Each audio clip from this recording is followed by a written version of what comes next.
Okay, we've got this 2021 Mustang GT S550, and we're gonna replace the front driver's side lower rear control arm. All right, so when jacking up the vehicle, there's a jack point here. You can see where that arrow is. That's where we put the jack on the pinch weld, and then we put the jack stand up here. We left the jack underneath while we're working. Then we also put an extra jack stand over here underneath the frame by the engine for an added safety measure. Okay, here's the part. This is RK623675. It's a Moog part. Pretty simple. There's just a bolt at the back and then a nut on this side. And we're gonna recreate the problem. You can see on the lower rear control arm, there's a bit of play just where my finger is here. So this is your front upper control arm, and this is the lower control arm at the rear here.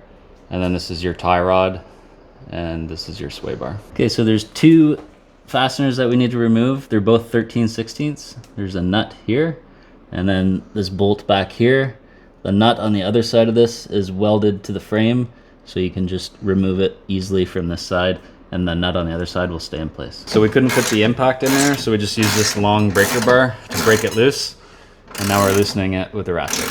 So we can get an impact on this bottom one, 13/16 deep socket with an extension and the impact. Just be a little careful of this flex line when you're taking that off. Okay, so we got the old one out. What we had to do was we used a propane torch, heated up the outside of this. I just took this hammer and then I hammered on the side of this and then also down on the top of the stud and kind of right here on the control arm. And it eventually busted open and came out. Okay, here's a comparison between the old control arm and the new control arm. The new Moog control arm appears to be a little bit beefier, thicker. We're reusing the bolt on this end, and then it comes with a new nut on this end. We destroyed the old nut in the process of removing it, so it's a good thing that it comes with this. We're gonna use 21mm, putting the new nut and bolt and the old bolt back on. 21 seems to fit a little bit better on here. The 13/16 actually got stuck with the old nut. So before we put the new control arm on, we're gonna put a little bit of anti-seize on the threads.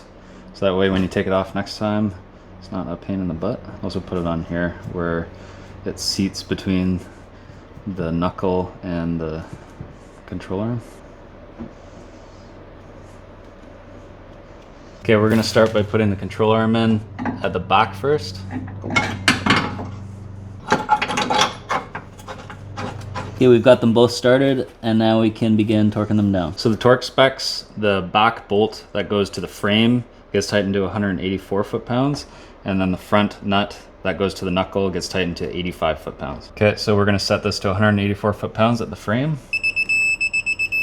Okay, so that ball joint was spinning, so we had to put a 10mm wrench on the top, and then use the 21mm wrench on the bottom to get it tight, prevent it from spinning. Then when we torque it down, we might have to put a little bit of pressure on the whole knuckle so that way it doesn't spin while we torque it down. Okay, and the front set to 85 foot-pounds.